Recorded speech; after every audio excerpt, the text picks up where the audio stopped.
Can you see the screen? Yes. Excellent. Thanks for having me, and sorry about that psychological quirk of mine, but I don't like my face showing up on YouTube, and I don't want Google to know what I look like. This is the first part of a series of 3 lectures.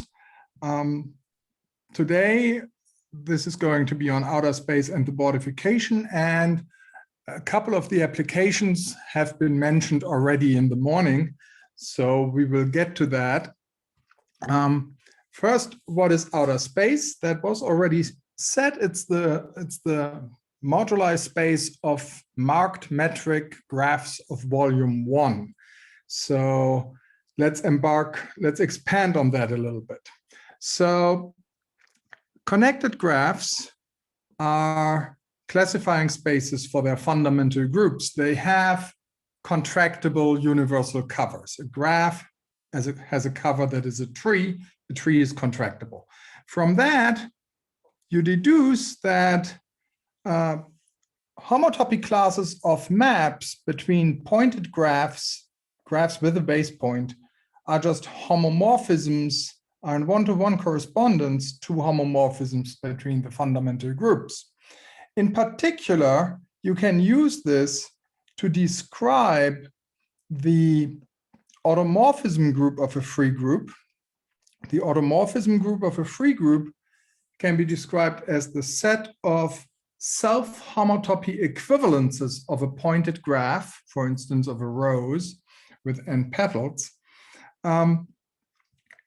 And if you ditch the base point, you get a description for the group of order automorphisms. So order automorphisms are just self-homotopy equivalences of a rose up to homotopy of maps.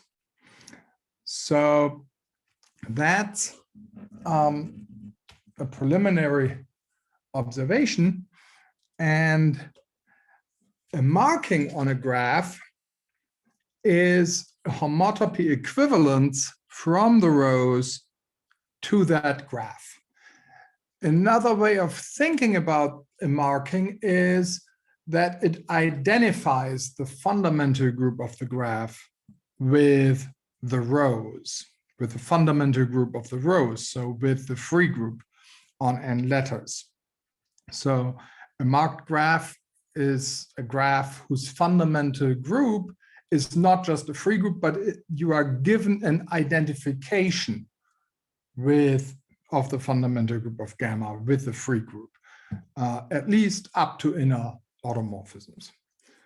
Now, apparently there is a message in the chat. Oh, never mind.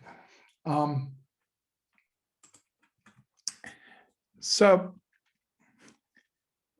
this group, odd of n, acts on any marking just by pre-composition. So if you have your graph gamma and you have a marking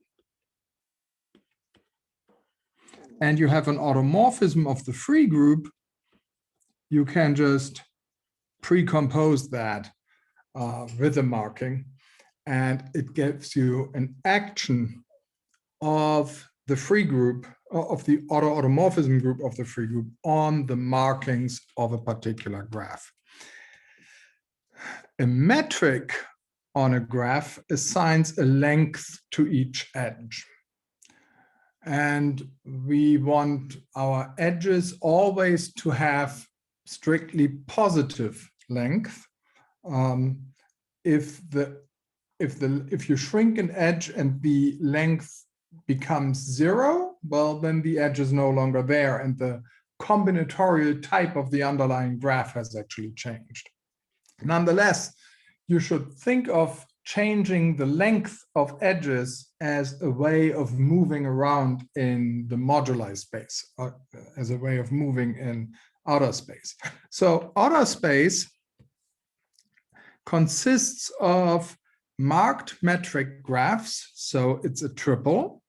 right? You have a graph gamma, you have a marking G, and you have a metric mu on the edges, a length for each edge, such that you have a total volume 1.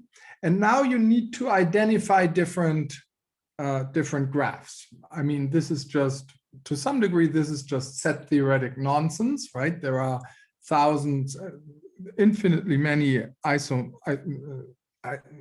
isomorphic graphs. And so we need to say when two of those triples should represent the same point. And the way this works is I want these graphs with respect to the metrics, I want them to be isometric, and that isometry that goes from gamma 1 to gamma 2 is supposed to make the diagram of markings homotopy commutative. So this diagram is supposed to commute up to homotopy. Then the two marked graphs represent the same point in outer space. Now, there are assumptions, there are rules that we want to obey. First of all, our graphs are not allowed to have vertices of degree 1 or 2. So vertices of degree 1 are just things that stick out. So let's draw a graph that has a vertex of degree 1, right? So if you have a graph like this, fundamental group is F2, then this edge here is just redundant and we don't want to include those graphs. Yeah? There's a question in the chat asking what is the volume of the graph? Okay, thank you for alerting me. And I don't think the answer is correct. Well, the sum of the length of the edges, that is the volume of a graph. Yes, thank you. So so one way of saying that would be that the volume of the graph is the sum over all edges of the length of the edge. So yeah.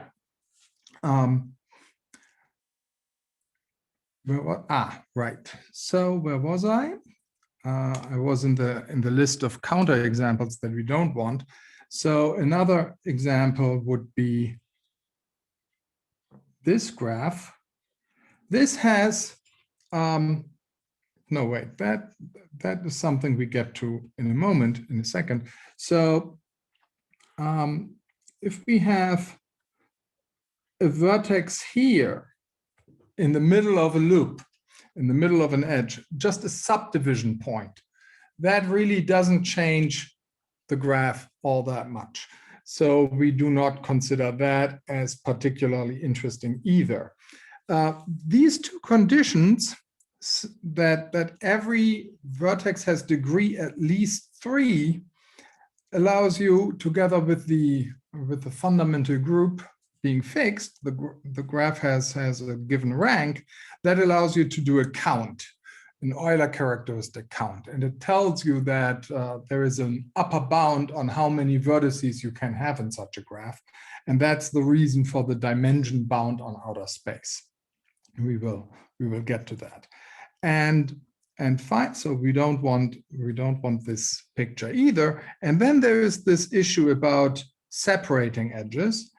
That you can allow or not, doesn't really matter. You get 2 variations of outer space, unreduced outer space and reduced outer space. And we will do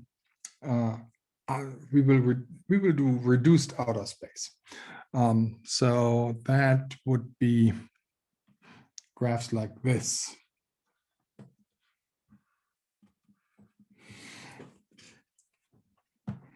Okay, so the picture for outer space here is, I've drawn something in, I also drew a fin for reduced outer space. So if you fix a graph and you let the metric vary, you can think of the subset of outer space that you get by varying the metric as a simplex, an open simplex. Why is the simplex open? Well, because as soon as you, so first of all, how does that work? Well, the points of a simplex have barycentric coordinates. The nice thing about barycentric coordinates is that they are all non-negative and they add up to 1.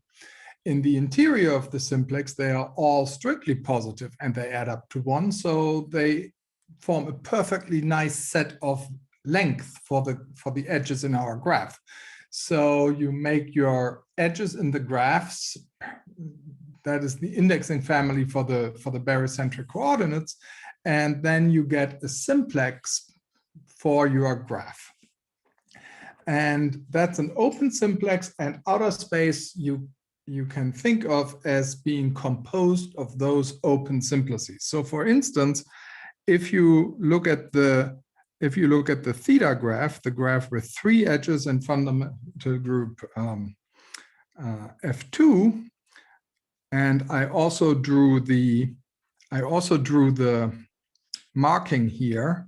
So this is the marking. So there is a point, there's a base point down here. Oops, that should be, and then your red loop goes to the left, and no, to the right. To the right, it goes up, and then in the middle edge, it comes down. Your blue loop goes to the left, goes up, and comes down along the middle edge. That's the marking. And now you can start varying the length of the edges. So going down, what happens is that you shrink the length of the middle edge, right? And now you have to think about what happens to the others. So if you shrink the right edge, what happens if you shrink the right edge? Well, the middle edge gets wrapped around and becomes a new loop, but that also takes part of the blue thingy. So on this side, oops, we have a shrunken right edge, and then we have our middle edge, and we have our edge going like that. That's what happens if you approach that direction. And here you shrink the left edge as you approach that. And that way you get those new roses. On this, let me make that thick. On this edge, again, this is an open edge. The vertices are not there, right? These are really missing. If you wanted to go into one of the corners, what would happen is that you would have to shrink a loop, and that would destroy the fundamental group. So the corners really aren't there. They are really missing from outer space. That's the reason that outer space is not co-compact mod the group action. But along this fat edge that I drew, there's another adjacent triangle here. And if you allow handle-body graphs, then you also get a vertical fin sticking out, right?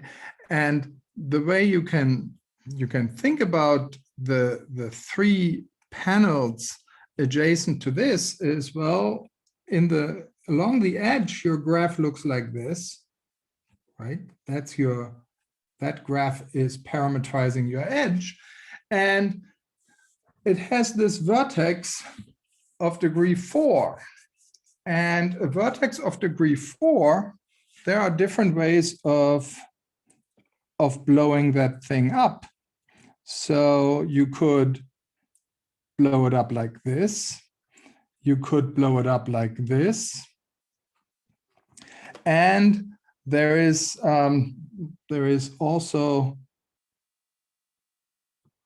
this is easier to draw in 3 dimensions. There's also the way to blow it up like this. So using pictures, so this is the blue loop, this is the red loop, and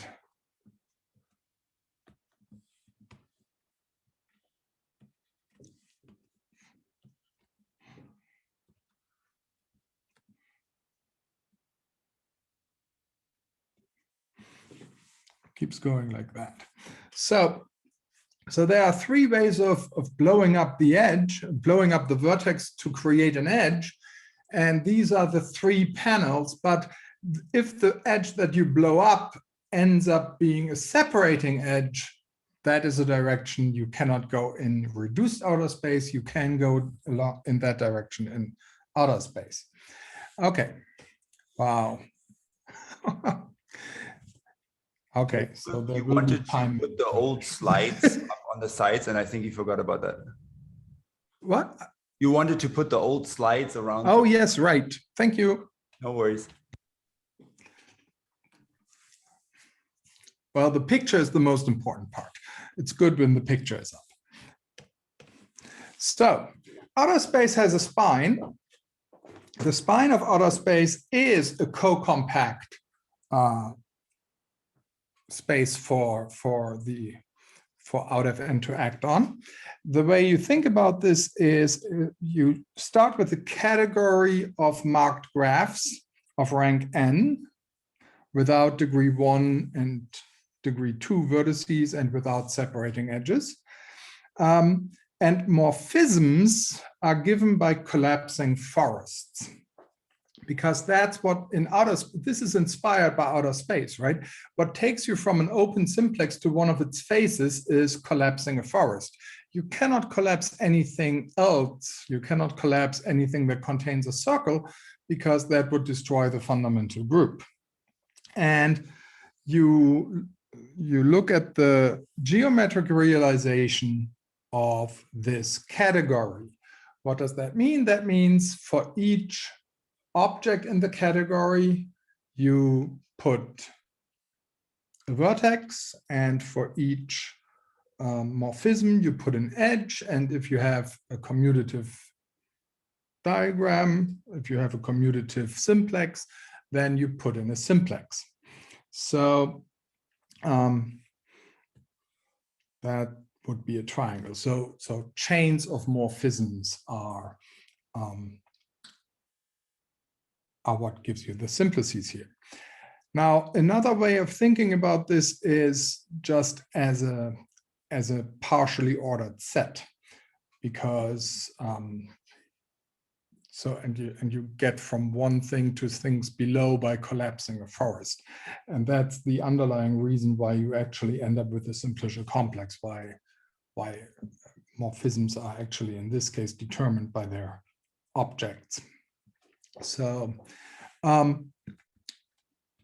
this can be realized inside, and now of course this is going to be tricky, so this needs to be moved.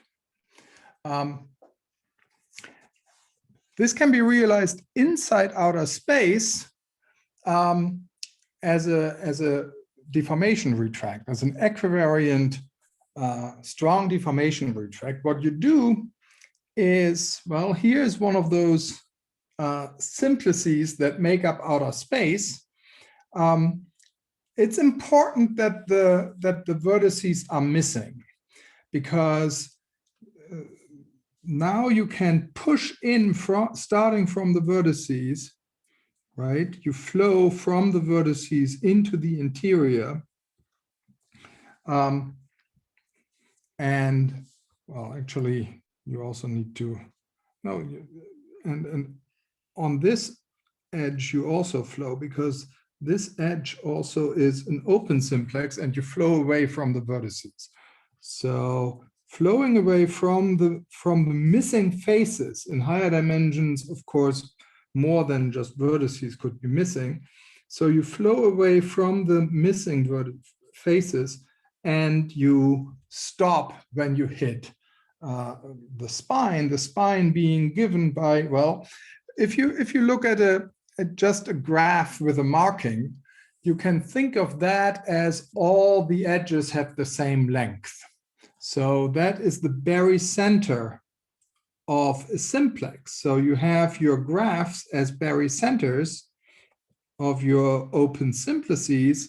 And now this is sort of like the this is part of the barycentric subdivision that you would see, right? It's the part of the barycentric subdivision where the simplices actually are there and not missing.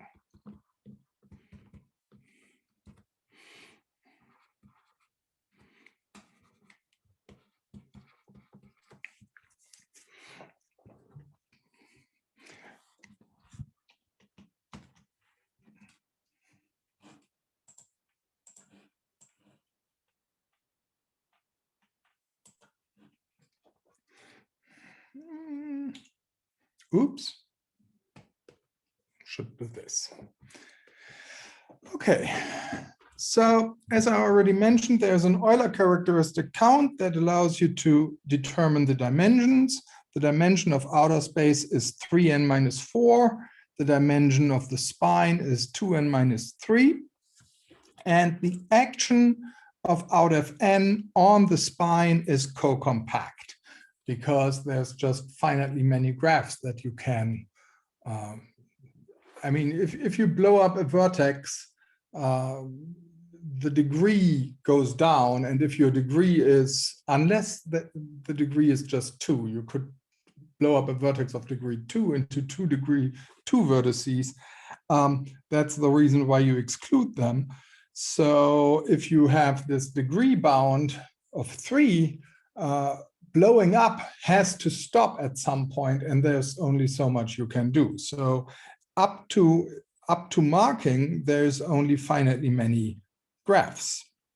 And that means mod the group action, your space is actually Kn mod the group action is actually compact.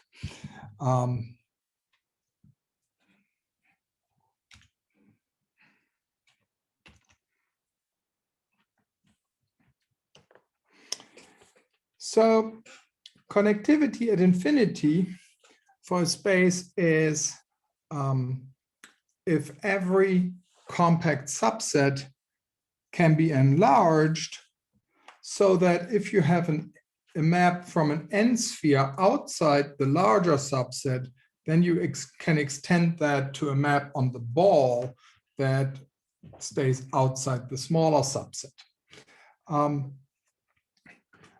That sounds rather technical, but it is a nice thing, and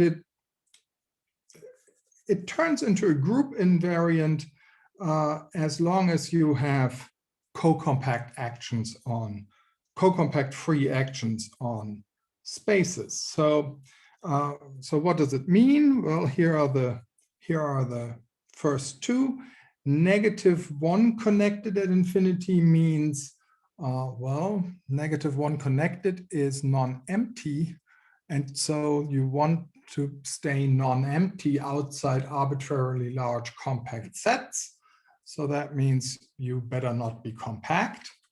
And 0 connected at infinity means whenever you have a compact set, you can enlarge it so that 2 points outside the larger set can be connected by a path that stays outside the smaller. That's exactly the definition of being one-ended. So that's everything that doesn't have a picture can go. Pictures are the important part.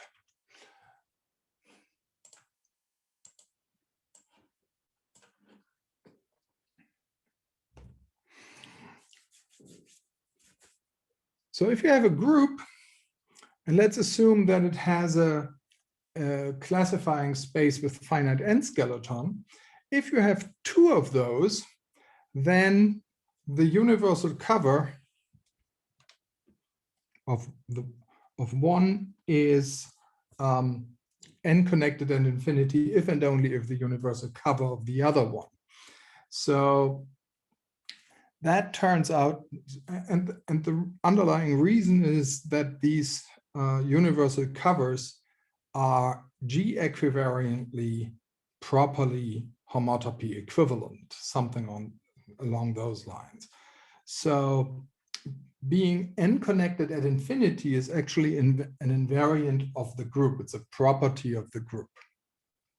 And what Bestvina and Fein proved is that, oh wait, I forgot something, because, I forgot something about the virtual part. Okay, never mind.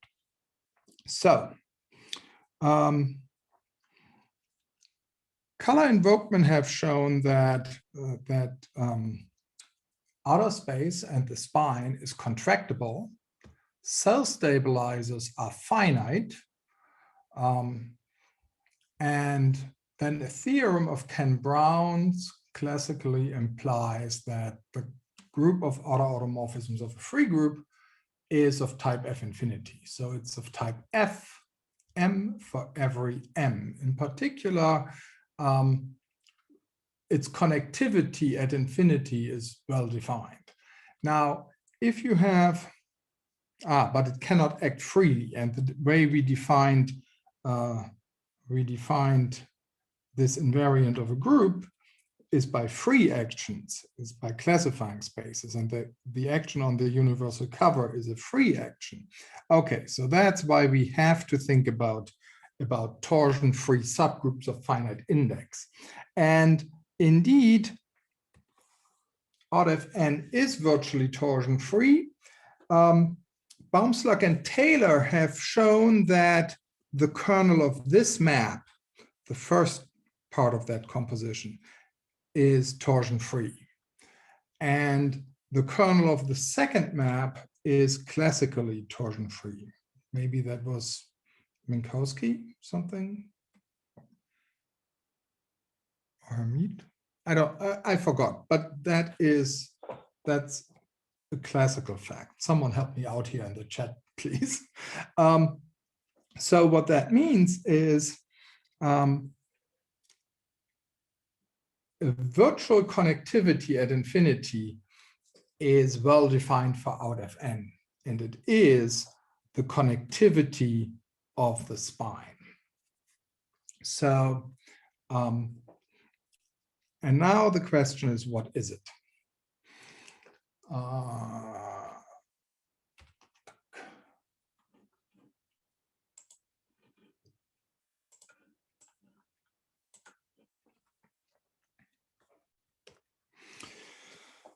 Okay, so first of all, what is it good for?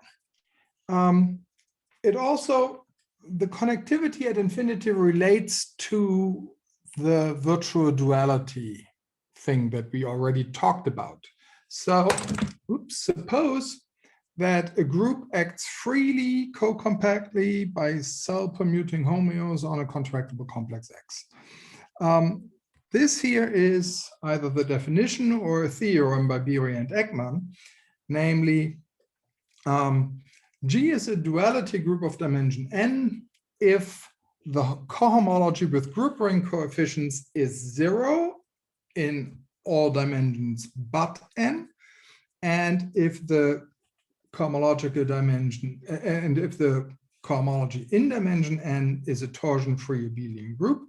And you can, and this thing here doesn't mention the complex X, but you get the cohomology in dimension.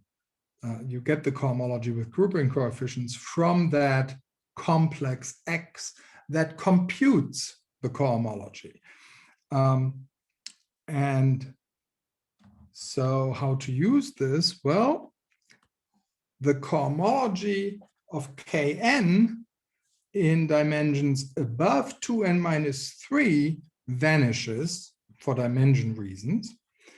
And then there's another theorem, namely, if the space X is K connected at infinity, then the cohomology in dimensions up to K plus 1 vanishes.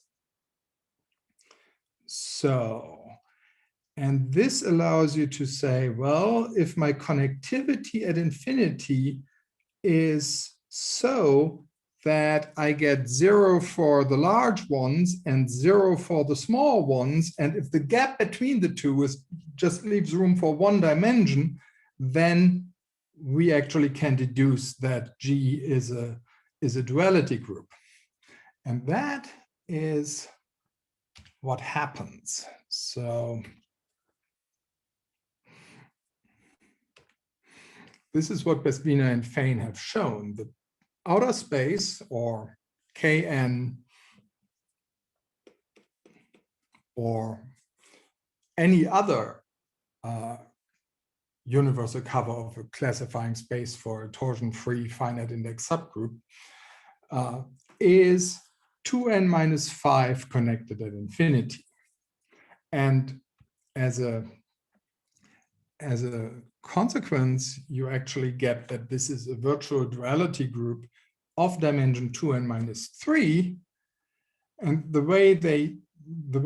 what you have to argue is, well, this here is the only dimension where it actually could be non-zero, where the cohomology with compact support could be non-zero, but you also have to actually find a reason why it is torsion-free, why it is a torsion-free abelian group. Okay, so for time management reasons, let me skip part of the talk and postpone it till the end. So I already said that all that matters is the connectivity of infinity for any space on which odd Fn acts with finite stabilizers co-compactly. And the space that is good to look at for technical reasons is the nerve of a cover of the spine by the stars of roses. It suffices to understand that space. What the heck? Let's see how we got there. No, let's don't. Let's not. So let me proceed with the theorem. This rose space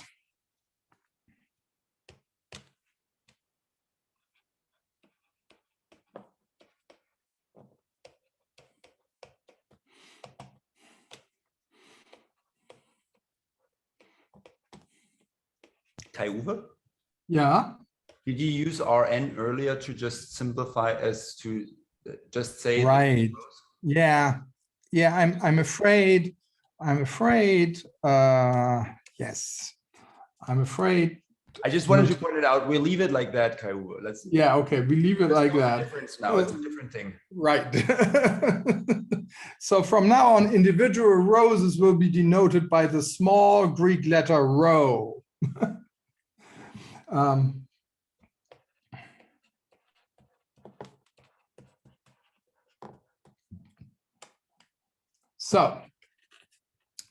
So you want to show that this complex is 2n minus 5 connected at infinity. How do you do that? Well, here's the strategy. And by the way, this theorem is effectively due to Besvina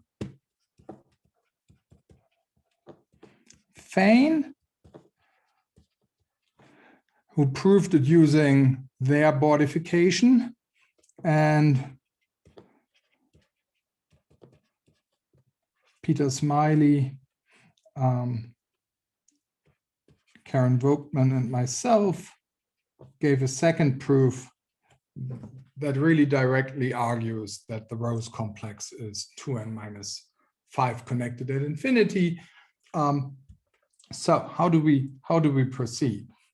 Well, here is the non-technical part of the argument. So the technical part of the argument is in this line. You order the marked roses such that, and the question is, can you actually do that? Well, so this is what is this technique is combinatorial Morse theory. You define a height function on the set of roses. And now, what is it that you want? Well, first of all, you look at the subcomplex spanned by all the roses starting at a given index, like row 5, row 6, row 7, and so on. You keep going. So from row 5 to infinity, that's the complex R greater than or equal to 5. Note that R greater than or equal to 5 has only one additional vertex when compared to R greater than or equal to 6.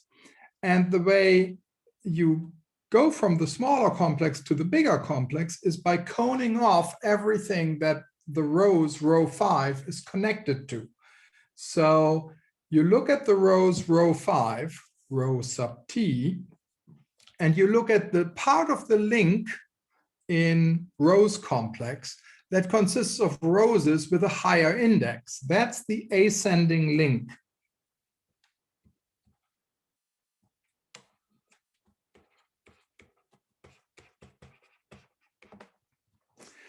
And the point here is that these ascending links, that's the technical thing that you have to make sure. That is where the work is. The ascending links are 2n minus 4 spherical. So they are homotopy equivalent to wedges of 2n minus 1 spheres. So what happens if you do that? Well, first of all, R greater than or equal to 0, that's all of rows complex, right? That is contractible because Color and Voigtman have shown that Kn is contractible. This is a nerve of a cover by stars. Stars are contractible. Intersections of stars are contractible. So the rows complex is contractible. And now you obtain a contractible space R0 from R1 by coning off an ascending link that is 2n minus 4 spherical. What happens if you cone off something that is 2n minus 4 spherical? Well, you get isomorphisms in most fundamental groups, except for possibly in the last one, where you have an epimorphism. Well, an epimorphism to 0 isn't telling you anything. So, but you do know that what you started with had to be highly connected, because otherwise already in lower dimensions, non-trivial homotopy would have shown up. So this implies that all your, that implies that R greater than or equal to T is 2n minus 5 connected for each T. And now you can compare that to the definition of connectivity at infinity. It's still up there in the right-hand corner. Well, if you have a compact set, what you do is you enlarge it so that it is the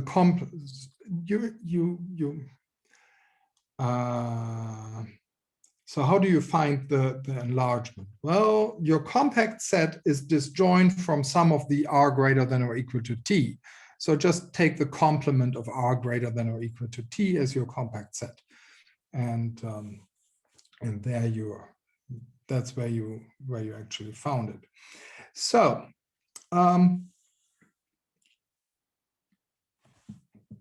where can this go? Oh, I guess I don't need that anymore.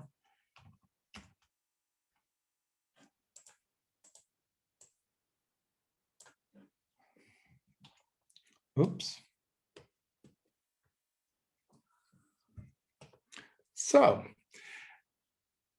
there's this issue about the freeness of the module of the cohomology group, right? So the cohomology group is defined as a limit, and it's the limit of these groups, the relative cohomology of the whole space mod the complement of something compact. So the tail. Now, since this whole space, the ambient space, is contractible, if you write down the long exact sequence for this pair, you see that there is a dimension shift going on, and the relative cohomology group is just the reduced homology of the tail. So this cohomology with compact support is just the limit over the reduced cohomologies of the tail. And then you prove that for each tail, this is just a direct sum with more and more summons being added at each step. And what you get is, what you add is just the homology, the reduced cohomology of the ascending links. And this is done by induction. Here is what we used so far as well, namely that R greater than or equal to T is obtained from R greater than or equal to T plus 1 by adding the cone over the ascending link. And you glue in that cone along the ascending link. That's where the two spaces are joined. And if you write down the Meyer-Vieux-Torres sequence for this decomposition, the cone is contractible, so that gives you zeros. And you get something in between, and the homology of the ascending link is free abelian of finite rank. And so this whole sequence splits, and you see that this reduced homology group is just the direct sum of this reduced homology group and this reduced homology group. And by this, and for this, you know the formula by induction, and this is just the missing, the next direct summand that you add. So that's the argument for why the module in dimension in that virtual cohomological dimension is actually a free abelian group, and therefore now you can deduce that the group really is a virtual duality group. And Kai-Uwe, there's a question here. So, okay, is that in the chat? No, it's here. Okay, then just you write the limit. Is it actually a co-limit? it's the direct limit. It's a direct limit. Okay. So while we edit, I also have a question. Yeah. Namely, you said it's enough that it's free abelian, that this, but don't you still have to have that the next map in the Meyer-Vieux-Torres long exact sequence is 0 to get this short exact sequence and not a co-kernel, a different co-kernel as a subset?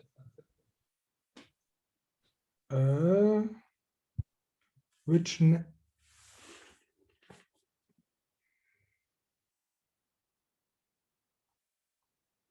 Say that again. Otherwise, we'll discuss this later if it's not clear. Yeah, maybe we should. Right now, I'm, I guess. Are you talking about a map that starts at that 0? How would that map not be 0? Oh, I see. We already know that R greater equal to T, that cohomology group is 0. Never mind. That I get it now. Sorry, I understand. Please carry on. Don't mind me. Okay.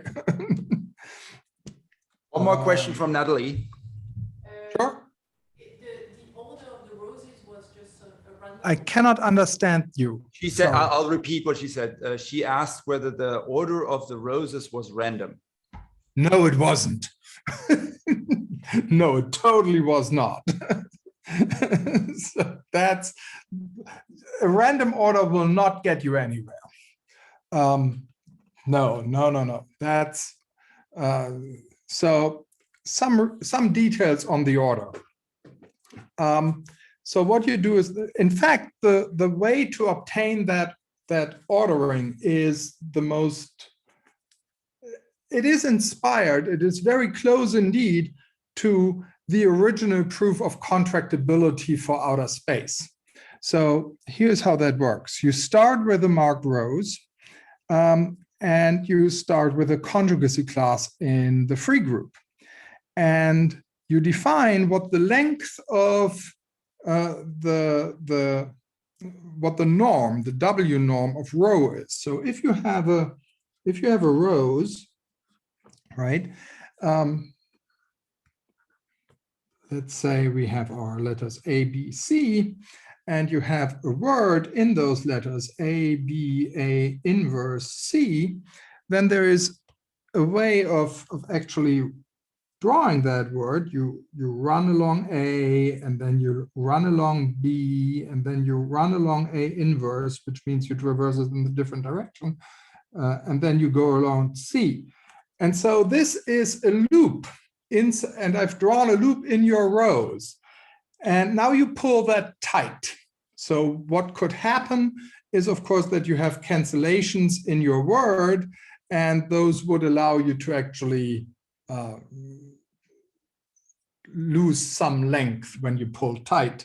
And if the labeling of the rows, if the marking is not as easy, is not as simple as this, you might have surprising cancellations. So pulling tight is a non-trivial process that may yield different results at depending on the marking. So, but in any of those rows, you can draw your loop, you can draw your word, and it will always be a closed loop. You pull it tight, and this is the length meaning how many edges, how many petals do I traverse, right? And now you order your conjugacy classes. So here are some conjugacy classes you begin with, and then there are the rest of the conjugacy classes, and it doesn't matter in which order you take them. So the collection that you started here, you use to define your initial, your main height. It's the sum over all the length of the conjugacy classes from that set W0. You add them all up. That's the main ordering of the roses. But that is not, that doesn't give you a total ordering. There might be roses with the same row 0, with the same 0 norm. So in order to break ties, you look at all the others as well. And then there is a theorem that tells you that this tuple is unique for every rose, and you order them lexicographically. And now you actually get not just a total order on the roses, but Karen can show that you actually get a well ordering of the roses. So, and it just looks like the natural numbers.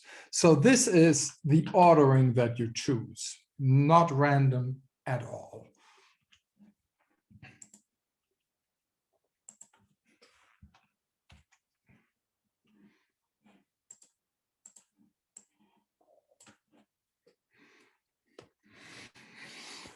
I already said those words. Okay. So, and how do you actually describe the ascending link? Well, this is where the technology introduced by color invokement comes in handy. So all is based on the notion of ideal edges. And they are supposed to describe blow-ups of a rose where you blow up one edge. So here's a drawing of a rose with 4 petals, and I made the base point, I made the node of that rose very fat so that it actually hosts 8 different labels, because each petal gets you, is attached in 2 times, right? There are 2 half edges. There's the point where it issues, there's the half edge where it issues. Let's call that A for the petal A, and call A bar the label, the half edge where it actually comes in. So the issuing and the incoming half edges. So here there are 8 half edges. And an ideal edge is a partition of those labels, of those half edges, into 2 parts. And the way it corresponds to a blow up is pictured in this schematic. So if you have a blue edge, if you have a blow up of that rose, and both the issuing C and the incoming C and the issuing D are on one side, then, well, that's just this side of the ideal edge. This is a partition. And your other edges, your incoming D, your outgoing A, your incoming A, your outgoing B, and your incoming B, that's the other side of the partition. So that's the other side of an ideal edge. So an ideal edge is just a partition of the set of half edges of a marked rose with 2 sides. And then there are rules that correspond to what we allow in outer space and what we don't. So we do not want to see degree 1 and degree 2 vertices. So the way you forbid that, you rule that out, is by saying, well, on each side of my partition, I want to see at least 2 elements. And then we also do not want separating edges. And that is to say, I want my partition to split an edge, which means there should be an edge such that the incoming and the outgoing half edges are on different sides of the partition. So in the case of the previous slide, so this is in the upper left-hand corner, the edge D is split. And it's the only edge that is being split because D and D bar are on different sides of the blue cut. So that's ideal edges. And you can actually use ideal edges to describe blowing up trees. So if you have a tree that is blown up, this corresponds to 3 ideal edges that are blown up, namely the ideal edge, the red ideal edge separates, and now you have on one side is the loop A and the outgoing B and the incoming C, and on the other side of that ideal edge is the outgoing C, the incoming B, the outgoing D, and the incoming D. So this would be the red ideal. Oops. So this is the red ideal partition, whatever. Let's do that. It's color coded already. So the red partition corresponds to this red edge in the tree. And if you draw all your 3 partitions, you see that they are compatible. That's the main part, right? You can draw them simultaneously without the lines crossing. So, and it turns out that the flag complex of pairwise compatible ideal edges actually is a complete description of all the blowups. So, Kai-Uwe, quick question. Here Sure. you allowed a separating edge now. Is that on purpose? Oh, yeah, well, no, it's not on purpose. It's just that if it wasn't, no, it's not on purpose. I didn't think of that. Sorry. Yeah, No worries. I just wanted to. This picture cannot happen. But this picture cannot happen because the orange ideal edge is forbidden. So it wouldn't be in the, so the separating edge wouldn't be actually allowed. Sorry about that. I have to fix my slide on that one later.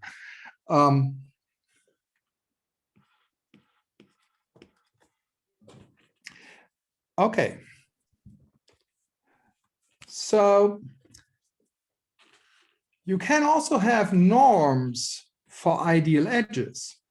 And the way that works is you draw your loop. In this case, I drew the loop in red in your blown up picture, in your enlarged picture. And then you count how many times it crosses the ideal edge. So in this case, we have 1, 2, 3, 4 times crossing. So this is 4 times, right? So you run along that, and that really corresponds to, if you blow up that edge, how many times is the blown up edge is traversed by that loop in the blown up graph. And that leads to the definition of an ascending edge, an ascending ideal edge. It happens to be ascending if the norm, and that is, you look at all the different loops in order. If the norm of alpha is greater than the norm of some petal, then the complex, then the edge is called ascending, and you look at the complex of ascending ideal edges, which is just inside the complex of all ideal edges, what is spanned by the ascending ones.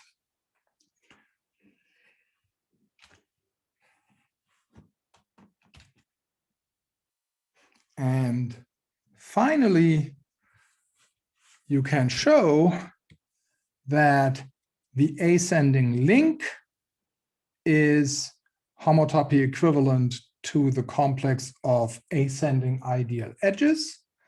And then you show that that guy is 2n-4 spherical. And that's, this here is the technical meat of the whole thing. Now, I won't go into that at all. Right, I won't go into that at all. And I guess I'm out of time anyway. So I want to close with a few pictures, namely the bordification. I didn't talk about the bordification actually. So what is the bordification? Maybe I just use a little bit of my time in the next talk to actually talk about those pictures a little bit, but that will only be 10 minutes to a quarter of an hour. So questions? Well, let's thank the speaker first.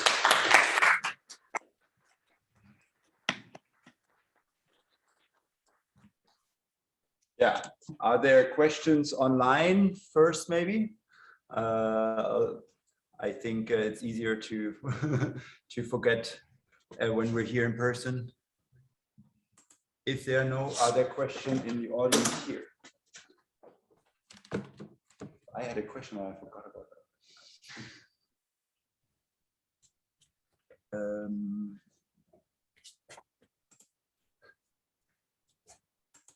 No question. Everything very understandable. If there are more questions coming up, I'm sure we will see more of this later. Let's stop the recording.